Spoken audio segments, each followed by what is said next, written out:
November 1st, 1974. North Adams, Massachusetts. After leaving a dance at a local lodge, 18-year-old Kim Benoit goes missing. 2 weeks later, Kim's body is discovered at the bottom of an embankment in a remote area 12 miles away, and it is determined that she was strangled to death. In October of 1976, 17-year-old Cynthia Krizack goes missing after leaving her home in the nearby town of Williamstown, and her body is also eventually found at the bottom of a remote embankment. Since Rocky has been strangled to death, and there are similarities between the two cases, investigators look into the possibility that she was killed by the same person who murdered Kim, but both crimes remain unsolved. After that, the trail went cold.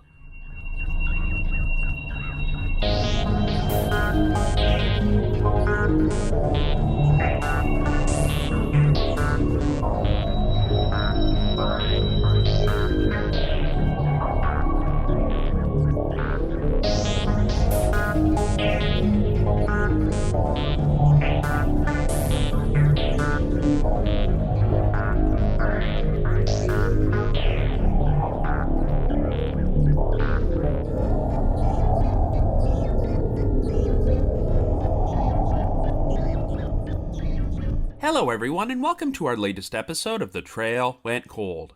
I'm your host Robin Werder, and on this episode, we're going to be exploring two unsolved murders which took place in the Berkshires 5 decades ago. The 1974 murder of Kim Benoit, and the 1976 murder of Cynthia Krizack. This coming weekend, I'm going to be appearing at the Berkshire Podcast Festival in North Adams, Massachusetts, and per tradition, whenever I attend one of these podcasting events, I usually like to cover a case from the same area that very same week.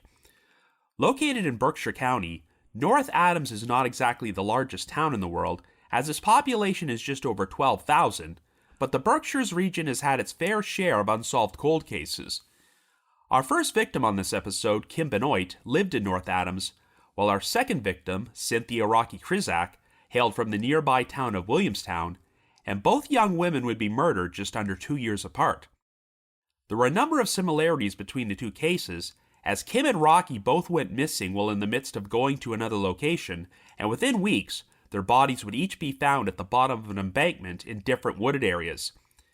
The cause of death for both victims was strangulation, and they also showed signs of being struck in the head with a blunt instrument, and neither of them were sexually assaulted. Naturally, this led to speculation that the same perpetrator may have been responsible for both murders, but investigators were never able to conclusively prove this or solve either of the crimes.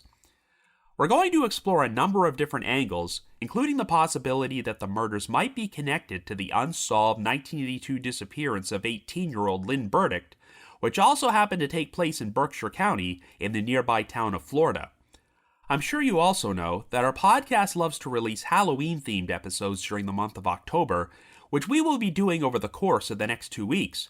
But since Kim Benoit went missing the day after Halloween, and Krizack's body just happened to be found on Halloween, we thought this episode would be a good lead-in. Anyway, before we get started, just a quick reminder that The Trail Went Cold is a weekly podcast, which is currently available for download on several platforms, including Apple Podcasts, Spotify, YouTube Music, Amazon Music, Podcast Addict, and more. So if you like this podcast, be sure to subscribe to it, and please leave us a rating or review on any of those sites to help spread the word. The Trail Went Cold is on Patreon, so if you would like to learn how to support the show, please visit our page at patreon.com/thetrailwentcold. For as little as $1 a month, you can garner access to exclusive rewards, including stickers and thank you cards, early access to episodes, and bonus content, as our Patreon page has nearly 80 exclusive bonus episodes in our archives which are not available on our regular feed. So with all that out of the way, let us now explore the murders of Kim Benoit and Cynthia Krizack.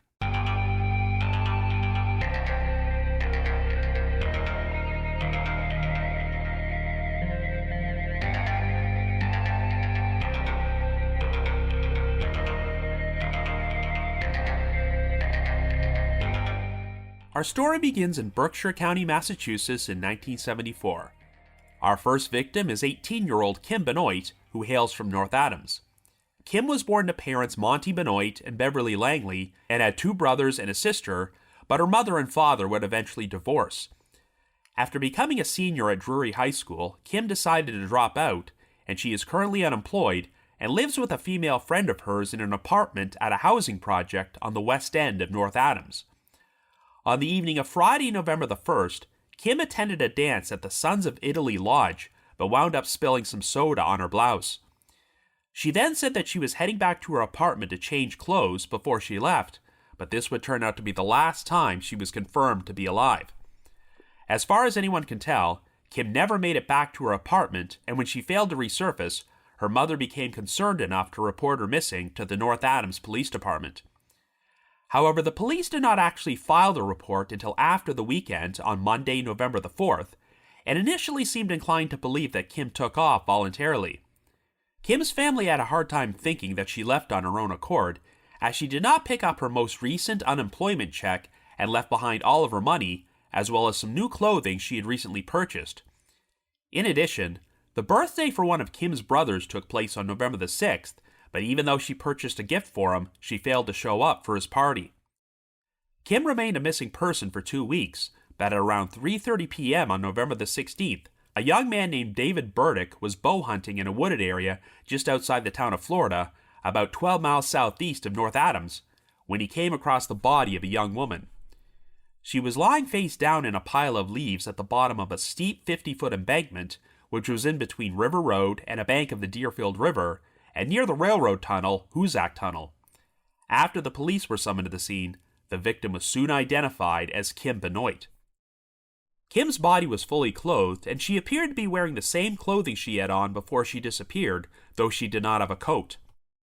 Kim had not been sexually assaulted, and since there were no broken bones or obvious signs of violence on her body, the medical examiner could not initially determine her exact cause of death. In fact, for a brief period, the lead investigator even pushed forward the theory that Kim may have died of an overdose. However, 4 days after Kim was found, a pathologist report was released which concluded that she was likely the victim of strangulation. Since there were marks on Kim's throat and blood in her throat muscles, this seemed to indicate that someone had fatally strangled her with their own hands. There was also some bleeding under Kim's scalp, which suggested that she may have been struck on the head and suffered blunt force trauma. As a result, Kim's death was officially ruled to be a homicide. During the 2-week period she was missing, there were a number of reported eyewitness sightings of Kim, though they cannot be corroborated. The medical examiner initially believed that Kim had only been dead for approximately 24 to 36 hours before her body was found, but he would later retract that estimation. In total, police interviewed around 50 people about Kim's death. Kim did have a boyfriend at the time, and it was reported that he was initially considered to be uncooperative with the investigation, but he did eventually agree to take a lie detector test and passed. The police's inquiry into Kim's boyfriend was put on hold when a reputed serial killer popped up on the radar as a potential suspect. The individual in question was 28-year-old Paul John Knowles, who later became known as the Casanova Killer, and while he was eventually tied to the murders of 18 people, he would claim that his victim count was at least 35. In July of 1974, Knowles was arrested in Jacksonville, Florida for stabbing a bartender during a fight, but he managed to escape after picking the lock on his jail cell. Knowles then proceeded to spend the next 4 months on a murder spree in which he was believed to have killed 18 people in 8 different states before he was finally captured in Henry County, Georgia on November the 17th.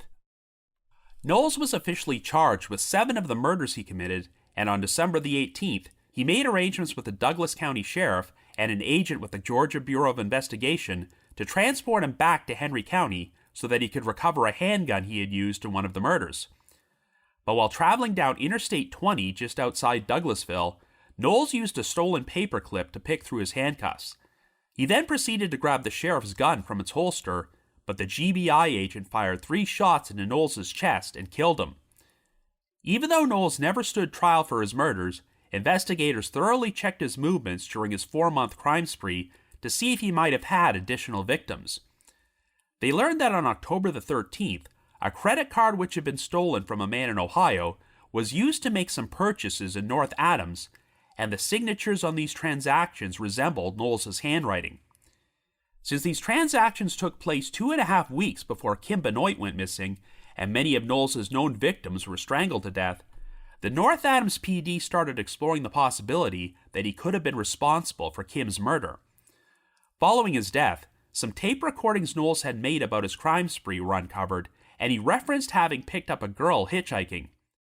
Even though Knowles provided no specific details about this girl or the location he picked her up, investigators wondered if he may have been referring to Kim. However, no evidence could be found to place Knowles in North Adams around the time of Kim's murder, and in November of 1976, after a one-year investigation, the North Adams PD announced that Knowles had pretty much been ruled out as a suspect, as credit card charges seemed to place him in Macon, Georgia on the date Kim went missing. By the time this announcement was made, the shocking murder of another young woman had already taken place in Berkshire County. This particular victim was Cynthia Lois Krizack, who went by the name Rocky, and celebrated her 17th birthday on the date before she went missing. Rocky resided with her parents David and Irma Krizack in Williamstown, only a few miles west of North Adams, and was the youngest of their 5 children and the only one still living at home. Rocky was a senior and an honor student at Mount Greylock Regional School, and at around 8 p.m. on the evening of October the 7th, 1976, she left her residence on Southworth Street in order to go study at Sawyer Library, which was located on the campus of Williams College. The library was only about a block and a half away from her home, and the walk should have only taken 5 minutes, but as far as anyone can tell, Rocky never arrived there. Even though she had told her father that she would be back by 10:30, Rocky did not return home, and when she failed to turn up by 12:30 a.m., her parents reported her missing to the Williamstown Police Department. It turned out that one of Rocky's neighbors on Southworth Street had been out walking her dog around the approximate time period Rocky left her home, and she reported hearing what sounded like a female scream. Another witness also reported hearing what they believed was a scream in the vicinity of the Williams College campus, and a student at the college recalled seeing a suspicious-looking van in one of the campus's parking areas that night. An extensive search effort was launched, which involved more than 200 volunteers and covered an area of 16 square miles, but it failed to turn up any trace of Rocky.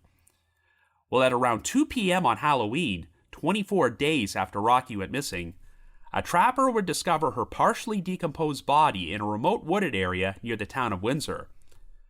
The location was just over 20 miles southeast of Williamstown, and Rocky was lying face down next to a stream called Windsor Brook at the bottom of a 35-foot embankment just off Main Dalton Road near Route 9. The medical examiner estimated that Rocky's death occurred on or around October the 7th, the same date she disappeared, and there were a number of similarities to the murder of Kim Benoit. Much like Kim, Rocky's cause of death was determined to be strangulation, and she showed signs of having been hit in the head with a blunt instrument. In addition, Rocky had some bruises on her back, which may have been caused by her body being pushed down the embankment. Rocky was also found fully clothed and had not been sexually assaulted, though her shoes and socks were missing and could not be found. When she left her residence, Rocky had been carrying a copy of the book Young Man Luther by Erik Erikson, but it was never found either. However, a search of the surrounding wooded area did turn up a brown corduroy jacket about 300 to 400 feet from the spot where Rocky's body was found, but while there was speculation that the jacket may have belonged to her killer, this was never conclusively proven. A local resident who lived on Main Dalton Road near the embankment also reported seeing 2 unfamiliar vehicles driving through the area during the time period Rocky was missing, a green Mercedes-Benz and a pickup truck. He also recalled seeing the truck stop at the embankment near the approximate spot where Rocky's body was discovered. A young man climbed out of the truck and appeared to be searching for something on the ground before he drove away again. Not surprisingly, given the similarities between the 2 crimes, rumors started circulating that the same person may have been responsible for killing Kim and Rocky, and these rumors would escalate when another shocking incident took place in the region just over 1 day after Rocky's body was found. This particular incident occurred in Bennington, Vermont, which is located near the Vermont-Massachusetts state line, 14 miles north of Williamstown. At around 12:30 a.m. on November the 2nd, a Bennington police officer named Stephen Brookman was traveling west on Vermont Route 67A and noticed a car in the eastbound lane with its headlights on. From a distance, the vehicle appeared to be empty, but when its headlights suddenly switched off, Brookman decided to drive over for a closer look. When Brookman arrived, he discovered that the car's passenger door was open and a young woman was slumped over in the driver's seat with a pair of battery cables wrapped around her neck. Even though the woman was unconscious, she was still alive, so Brookman called for help, and the woman was soon taken to a nearby hospital for medical attention. She wound up surviving and was soon identified as 21-year-old Cheryl Mull, a Southern Vermont college student who lived in the nearby town of Arlington. Cheryl worked at a 24-hour Price Chopper supermarket in Bennington and claimed that after completing her shift and leaving the store at 12:25 a.m., she climbed into her car and started driving east on Route 67A. She said she made it about a quarter mile before a man who had been hiding in the back seat suddenly popped up and started strangling her with the vehicle's battery cables. Cheryl managed to pull over to the side of the road, but her attacker presumably saw Officer Brookman's patrol car passing by because he stopped strangling Cheryl and fled the scene on foot, and was already gone by the time Brookman arrived at the scene. Officers from the local and state police performed an extensive search of the area surrounding the Price Chopper and Route 67A, but they were unable to find Cheryl's assailant. Naturally, given that Cheryl was strangled, there was immediate speculation that her attacker may have been responsible for Kim and Rocky's murders. But on November the 5th, Bennington Police Chief William Fox made a surprising announcement.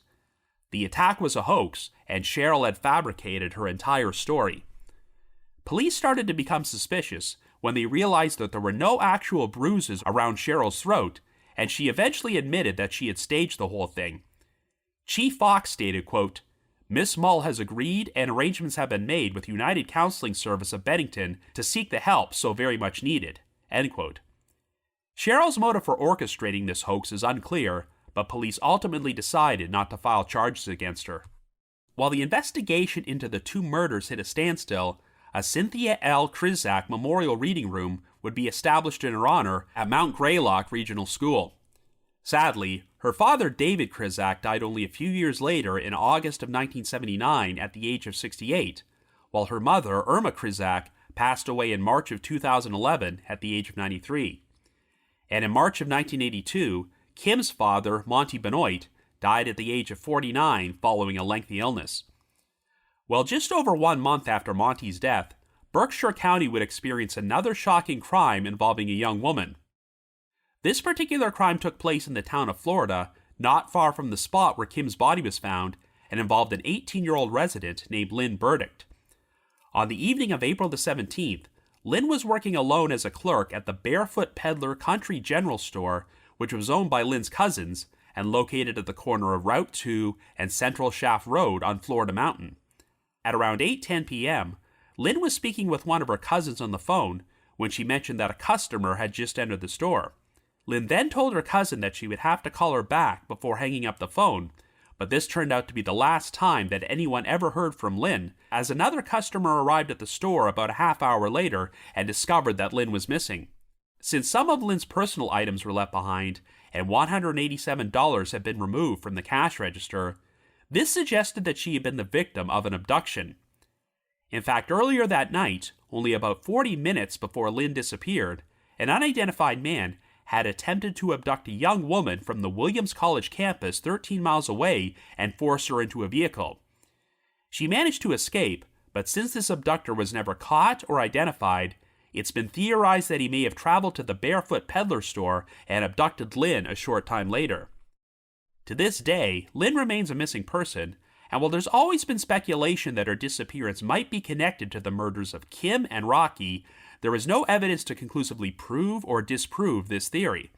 But in an odd coincidence, it turned out that David Burdick, the bow hunter who discovered Kim's body years earlier, was a distant cousin of Lynn Burdick.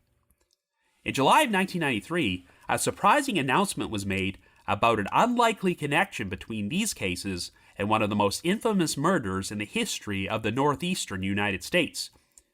You might recall that this time last year, I released a 2-part series on the murder of 15-year-old Martha Moxley, who was stabbed in the neck and bludgeoned to death with a golf club in the backyard of her residence in the affluent Belle Haven neighborhood in Greenwich, Connecticut on October the 30th, 1975.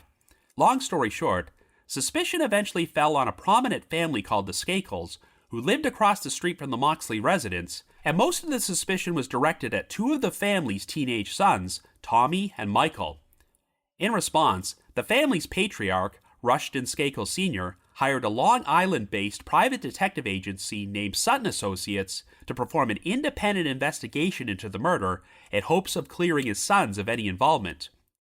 Well, two of the investigators from Sutton Associates announced that they were now looking at the Skakels' former live-in tutor, Kenneth Littleton, as a potential suspect in the murders of Kim Benoit and Rocky Krizack, as well as some other unsolved cold cases from the 1970s and 80s involving young female victims, including the disappearance of Lynn Burdick.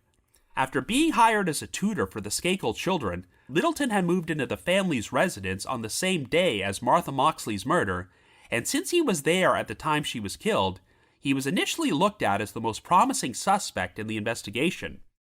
Prior to this, Littleton had been a student at Williams College, and hotel records reportedly placed him in Berkshire County near the dates of Kim and Rocky's murders, as he had supposedly traveled to the area to attend some college football games. However, as you probably know, Michael Skakel wound up being convicted of Martha Moxley's murder in 2002, though his conviction was eventually overturned. We'll revisit this topic later on, but the general consensus seems to be that someone from the Skakel family was responsible for killing Martha rather than Kenneth Littleton, and no evidence has ever been found to link Littleton to any of those unsolved cold cases from Berkshire County. In 2008, former prosecutor Timothy Burke published a book titled The Paradiso Files, Boston's Unknown Serial Killer, which profiled a convicted murderer named Leonard Paradiso, a former clam dealer who was nicknamed Lenny the Quahog. On August 12, 1979, Paradiso sexually assaulted and fatally strangled a 20-year-old woman named Marie Iannuzzi and dumped her body in a marsh in Saugus, Massachusetts. After Paradiso was arrested for the crime 3 years later, Timothy Burke wound up prosecuting him when he went on trial. In the end, Paradiso was found guilty of second-degree murder, for which he received a sentence of life imprisonment, as well as the charge of assault with intent to rape, for which he received an additional prison sentence of 18 to 20 years. Paradiso spent the rest of his life behind bars before he died of testicular cancer in February of 2008, just 2 weeks after the release of Burke's book. Anyway, even though Paradiso was only officially linked to one murder, Burke believed that he was a serial killer who may have been responsible for additional unsolved crimes in the northeastern United States, including the murder of Kim Benoit. When he was charged with Marie Iannuzzi's murder, a search was performed of Paradiso's residence, which uncovered a photograph of him holding a shotgun while standing in the parking lot of the Summit Motel and Restaurant in Florida, Massachusetts. Paradiso was an avid hunter who often liked to visit the Berkshires during deer season, and the motel was only about 3 miles from the spot where Kim's body was found. It's also worth noting that on September the 27th, 1974, Paradiso was convicted of sexually assaulting a woman named Connie Porter, whom he had picked up hitchhiking the previous year. Paradiso was subsequently released on parole pending appeal, so he was still a free man when Kim was murdered in November of that year, but no conclusive evidence has ever linked him to the crime. In November of 2021, on the 47-year anniversary of Kim's murder, the Berkshire District Attorney's Office announced that a $10,000 reward was being offered for information which led to the arrest and conviction of a suspect. Shortly thereafter, the amount was increased to $15,000 after an additional $5,000 was contributed to the reward by Kim's family. It was also revealed that sometime during the early 2000s, investigators had received what they described as a quote-unquote significant lead, but while they would not elaborate on it any further, they confirmed that they still did not have enough to close the case. 5 decades have now passed since Kim Benoit and Cynthia Rocky Krizack were murdered, but both crimes continue to remain unsolved. So I guess you could say the trail went cold.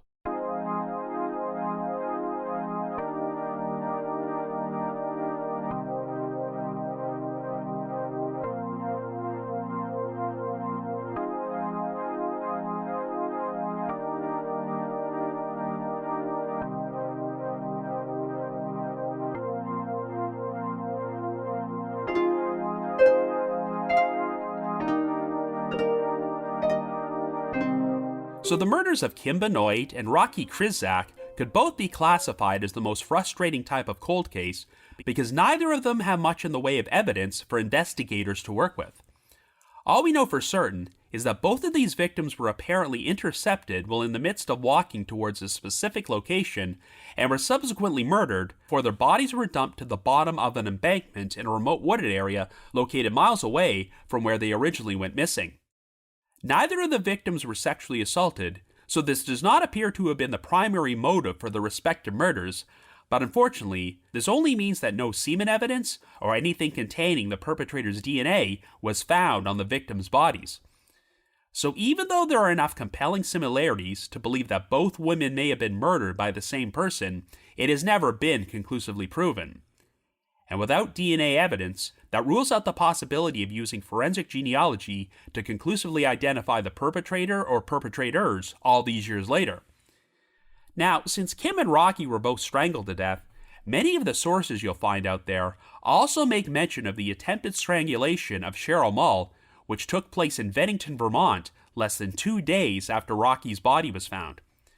When I first started researching the case, I thought the timing was just too much of a coincidence and figured that there had to be a serial strangler in the region who perhaps decided to put a halt to his crimes because the police nearly caught him before he got the chance to finish the job with Cheryl. But it then came as a huge surprise to me when I learned that the attack on Cheryl was a complete hoax and that she had staged the whole thing. I still don't know what her motive could have been, but I would not be surprised if she had read about the discovery of Rocky's body in the newspapers and then used it as inspiration to fabricate an attack involving battery cables and make the public think there was a mad strangler targeting young women in the Berkshires. What I do know is that this revelation made me a bit less certain that Kim and Rocky were murdered by the same person. Of course, an additional complication in this whole story is the unsolved disappearance and presumed abduction and murder of Lynn Burdick, which took place in Florida in April of 1982. Since the crimes are all still unsolved, Lynn's case is often mentioned in conjunction with the murders of Kim and Rocky, but her disappearance took place several years after the fact, and the key difference is that her body has never been found.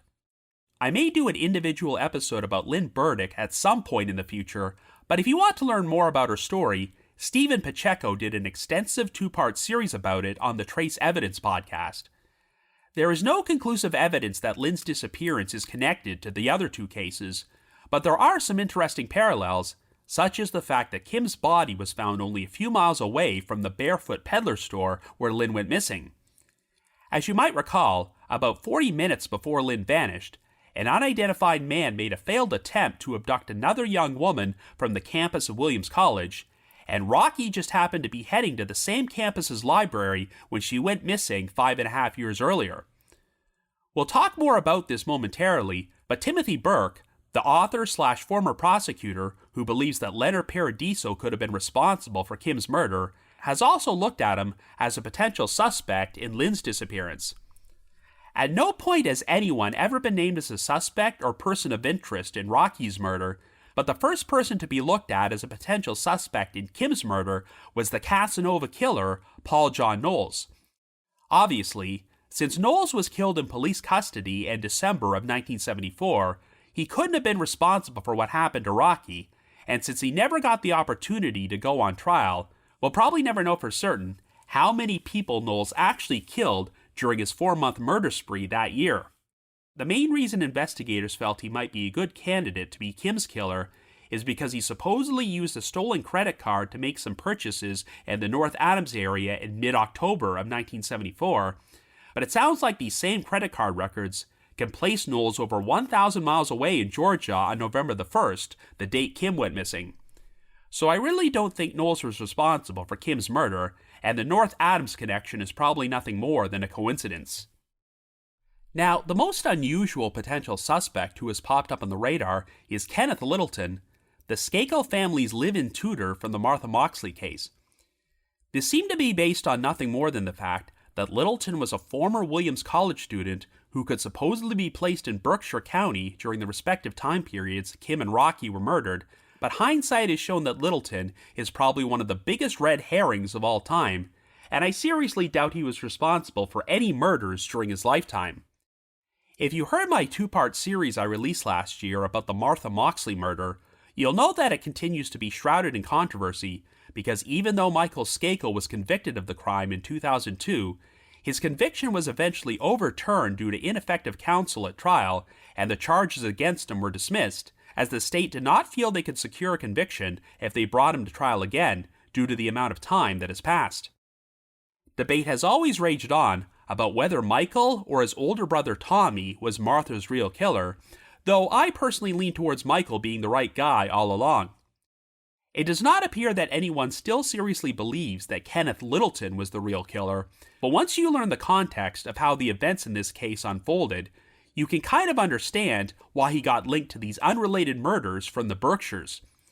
As you might recall, it was the private detective agency Sutton Associates who publicly directed suspicion towards Littleton, as they had been hired by Rushton Skakel Sr. to perform an independent investigation into Martha's case in hopes of clearing his two sons. Knowing what we know now, I get the impression that Sutton Associates was making an attempt to divert suspicion away from the Skakels by painting Littleton as some sort of serial killer who would have been capable of harming Martha. But in an ironic turn of events, the agency eventually released their findings in a document called the Sutton Report, and to Rushton Sr.'s surprise, they wound up directing the brunt of their suspicion towards Tommy and Michael, who had both apparently changed their stories about their alibis on the night of Martha's murder, and this ultimately paved the way to Michael being charged with the crime. While Littleton is a flawed figure who has committed some crimes throughout the course of his life, I do not believe he has ever killed anyone, including Martha, Kim, or Rocky. In retrospect, it seems apparent that Sutton Associates' attempts to tie Littleton to the Berkshire murders was an intentional act of misdirection, and he has nothing to do with these cases. So the only other person who has ever been publicly pushed forward as a potential suspect is Leonard the Quahog Paradiso. As a recap, Paradiso spent the last quarter century of his life behind bars for the 1979 murder of Marie Iannuzzi, and if you've read Timothy Burke's book, The Paradiso Files, Boston's Unknown Serial Killer, he clearly believes that Paradiso could have been responsible for a number of other unsolved murders of young women from the Northeast, including Kim Benoit. Between July of 1975 and May of 1978, Paradiso was serving time in prison for the sexual assault of Connie Porter, so you can definitely rule him out as a suspect in Rocky Krizack's case. But after publishing his book, Burke came to believe that Paradiso also could have been responsible for the disappearance of Lynn Burdick, as he was not arrested for Marie Iannuzzi's murder until July of 1982, and was still a free man when Lynn went missing just under 3 months earlier. However, it's worth mentioning that some members of Lynn's family have gone on the record expressing their skepticism about Paradiso as a suspect, as there really isn't any evidence to implicate him.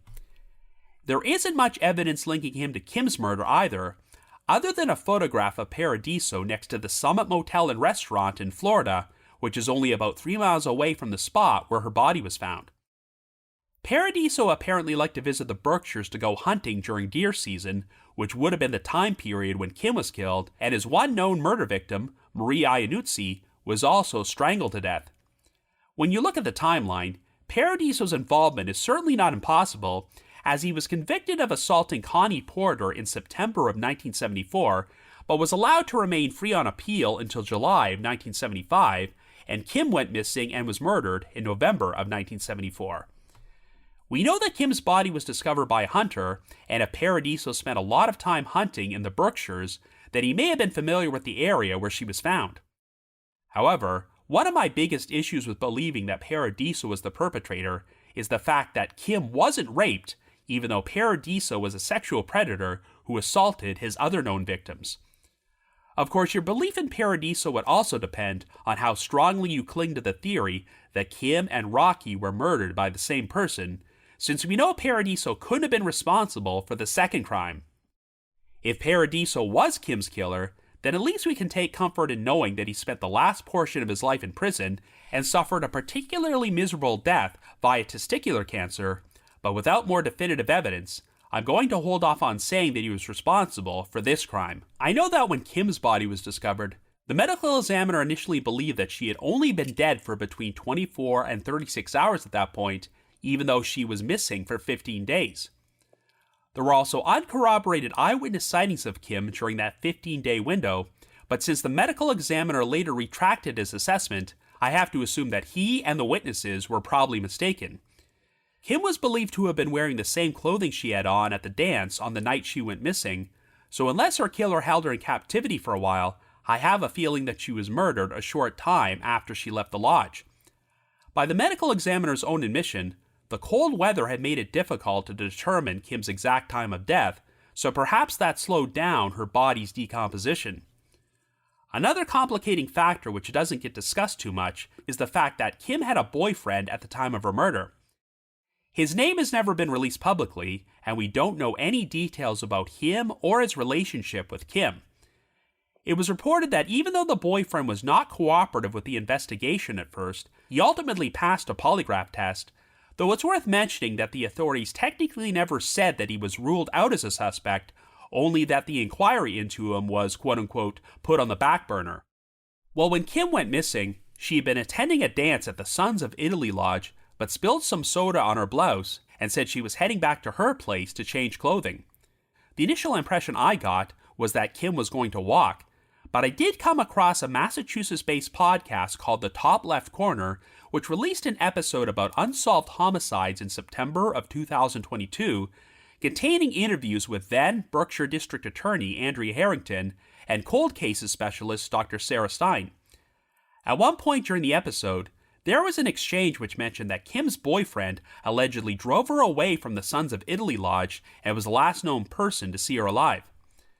They also confirmed that the boyfriend has since passed away, but this is the only source I've seen which says that Kim left the lodge with him rather than leaving alone. If this information is true, then I can see why the boyfriend might be considered to be a compelling suspect, especially when you factor in that someone supposedly strangled Kim to death with their own hands, which could point to her murder being an unplanned crime of passion that occurred after a heated argument or something. Since law enforcement has never publicly referred to the boyfriend as a suspect or a person of interest, I'm definitely going to stop short of directly accusing him of this crime, and I guess it would depend on how strongly you believe that Kim and Rocky were murdered by the same person. There are definitely compelling similarities between the two crimes, but if Kim's boyfriend murdered her in a fit of rage, what motive would he have to kill Rocky 2 years later? Remember, both victims technically hailed from different towns, and there's nothing to indicate that they knew each other, so it is still compelling to believe that they may have been targeted at random by an unknown predator. On its own, the disappearance and murder of Rocky Krizack seems pretty simple. We know that she left her home at night in order to walk to the library on Williams College campus, but she never made it there, and since multiple witnesses recalled hearing a female scream that night, that's a good indication that Rocky was abducted. Other than that, there weren't many other leads to work with, aside from the resident on Main Dalton Road, who thought he saw a green Mercedes-Benz and a pickup truck driving near the embankment where Rocky's body was found during the time period she was missing. These sightings may not have any significance, but I do find it interesting that this witness said that they saw a young man climb out of the pickup truck and appear to search for something on the ground. A brown corduroy jacket was later found about 300 to 400 feet away from Rocky's body, and while it was never definitively proven if this jacket belonged to her killer, let's just assume that it did. If the young man from the pickup truck was the perpetrator, perhaps he left his jacket behind and returned to the scene of the crime to search for it without success. I'd be curious to know if the authorities still have that jacket, because for all we know, it could contain traces of the killer's DNA. It's also worth noting that even though Rocky was not sexually assaulted and was found fully clothed, her shoes and socks were missing. It's possible that the killer kept them as a souvenir, but an alternate explanation is that maybe they had some sort of foot fetish. Whatever the case, since there are no real suspects in Rocky's murder, we can only speculate on the perpetrator's motive. Overall, I'd say I'm still on the fence over whether or not Rocky and Kim were killed by the same person, or if the crimes were completely unrelated. While North Adams and Williamstown are technically separate towns, they are close enough together that the killer may have been a local resident who lived in the area and decided to abduct and murder both victims at random when they saw them out walking alone at night. For all we know, Perhaps they also decided to abduct and murder Lynn Burdick in 1982, but they went to the trouble of disposing of her body because they had made another unsuccessful abduction attempt at Williams College earlier that same night. Since this young woman managed to escape, she was able to provide a description of her abductor, and a composite sketch was created and circulated for him. If this person was a serial killer and had murdered other people in the past, such as Kim and Rocky, perhaps having his face out there compelled him to bring a halt to his activities. Since a reward was offered for information in Kim Benoit's murder just 3 years ago, it does appear that Berkshire County authorities are still actively working on these cases. After all, they mentioned having what they described as a quote-unquote significant lead in Kim's case during the early 2000s, and while I have no idea what this lead could have been, it apparently came close to helping them solve the whole thing. Even though the perpetrator or perpetrators might now be deceased, it's not impossible to solve a cold case that is 5 decades old if the right evidence is found or the right person comes forward with information. So if you happen to have any information about any of the featured cases, you can contact the Berkshire County State Police Detective Unit at 413-499-1112. That's 413-499-1112. For Kim Benoit's murder, you can also contact the North Adams Police Department at 413-664-4944. That's 413-664-4944. And for Cynthia Rocky Krizack's murder, you can also contact the Williamstown Police Department at 413-458-5733. That's 413-458-5733.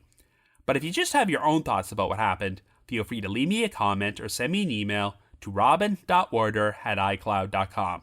That's robin.warder@icloud.com. Now the reminder that The Trail Went Cold is on Patreon, so please visit patreon.com/thetrailwentcold to learn how you can support our podcast and become eligible for some pretty neat rewards. Over the past 6 years, our Patreon page has released nearly 80 exclusive bonus episodes, which are all currently available in our archives for our patrons in tiers 2 and 3. This past month, I released a bonus episode about the mysterious story of John Doe number 24, a young deaf-mute man who was found wandering the streets of Illinois in 1945 and spent the next 48 years in various institutions without being identified. I've also dropped an exclusive bonus episode from my spin-off podcast, The Path Went Chilly, in which myself and my 2 co-hosts, Jules and Ashley, cover a bizarre missing persons case from Unsolved Mysteries, the 1998 disappearance of Leonard Derrickson. And for our patrons in Tier 3, I've recorded another new audio commentary track, which can be played over a classic episode of Unsolved Mysteries, and we now have nearly 70 of these commentary tracks in our archives.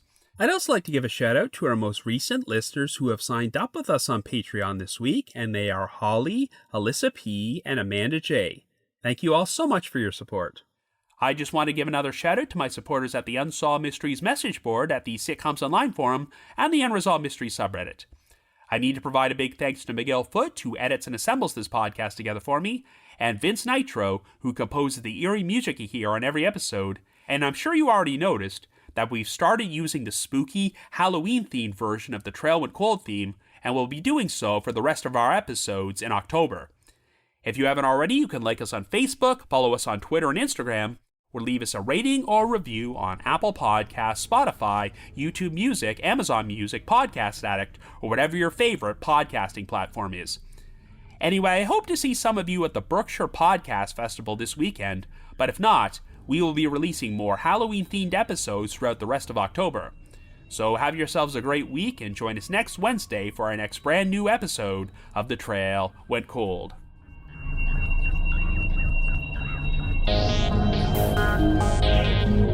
Thank you.